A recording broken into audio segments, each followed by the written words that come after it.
talk about the other game. Let's talk about the game last night. Let's talk about NCAA women's basketball. This was spectacular. LSU's Lady Tigers win. They derail the Iowa Lady Hawkeyes. The other winner, I think in the big picture, was college basketball. 20,000 fans in that stadium, that arena in Dallas, to watch ladies basketball. TV ratings for the semifinals were 5.8 million. When the ratings are released Monday night or Tuesday for the women's tournament, maybe 7, 8 million. Think about where women's basketball has come from. And these were not the sexy names. Number one, Virginia Tech didn't get there. UConn's Lady Huskies, devastated by injuries, they got knocked out. You just look at the group of teams that got to the tournament, and we thought, wow. And then South Carolina got derailed. So this is a win-win for women's college basketball. In terms of LSU, passion play. My goodness, Kim Mulkey, that coach, she was yelling at the refs as much as she was yelling at her players, and she just kind of willed them to play better. She was indeed a passion play. I thought she was a little bit over the top.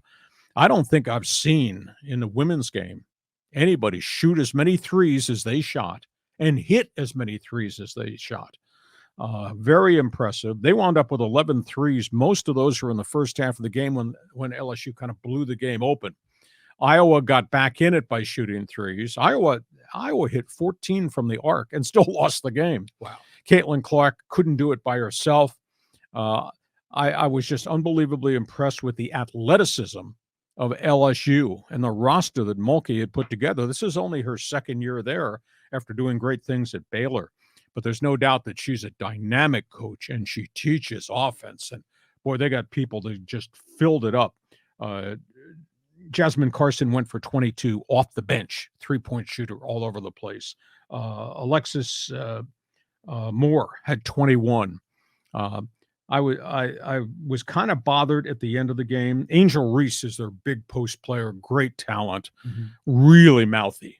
I was kind of bothered by the taunting and the celebration in the face of the Iowa players. This running around with the hands over the face, and here's my ring, and I'm going to get fitted for this ring, and you lost the game.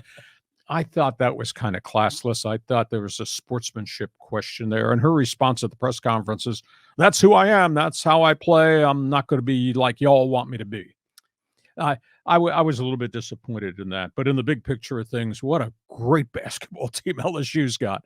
Caitlin Clark is a tremendous three-point shooter for Iowa, but athletically not as much as what she had to go against. And I just think women's basketball was a big winner through the whole tournament. Yeah, it was a great run. And I watched a lot of the semifinal and final games. But, that player that was, putting her hand in the face, kind of taunting Caitlin Clark was doing that in the semifinals. So basically it was a little bit of turnabout on that. I don't know, just to me, some of the smack talking makes it a little bit more of an entertaining game. And to your point, the athleticism of these players was tremendous. Not just their shooting ability from the three, but their passing. I mean, it was really entertaining to watch. So good on the whole sport for NCAA basketball. I mean, what a weekend that we're being entertained here. Final Four for both men and women is just terrific. Sidebar story, though. On Monday, we're talking about the referees in that game. And when you're talking about the referees in that game, that becomes kind of a sidebar issue that kind of impacted the game. I thought they called an awful lot of fouls early. I thought they backed off in the second half. There was an awful lot of barking from both coaches towards the referees. They called 37 fouls in that game. Now, Iowa plays down on the block, and they pound you. So you expect their people to draw fouls. But 37 fouls collectively in the game, 41 free throws in the game. And they never handled the coaches very well. Kim Mulkey was on that floor all night, pointing, yelling, and they didn't chase her back into the coach's box. And I think the Iowa coaching staff was a little disturbed that Mulkey was going up and down the floor, on the floor, throughout the course of the evening. So I think the officiating kind of has to go under a microscope now. Or was it just such a physically tough game that they had to call the fouls? Yeah, I mean, it was something. I mean, that coach for LSU, I mean, I love the way she dresses. She's like, it's a spectacle, and her team rallies behind her. And I mean, you got to give her credit. It's only her second year in that program, right? And she's really brought them back. I mean, so it was a great run, and it's just nice to see that the women's game has really continued to progress. I think there's a lot more interest in the WNBA, and this can only help the sport overall. Yeah, I think the correct word you're using to describe Kim Mulkey is diva. She was excitable. Yeah, she Oh, was. what a great game.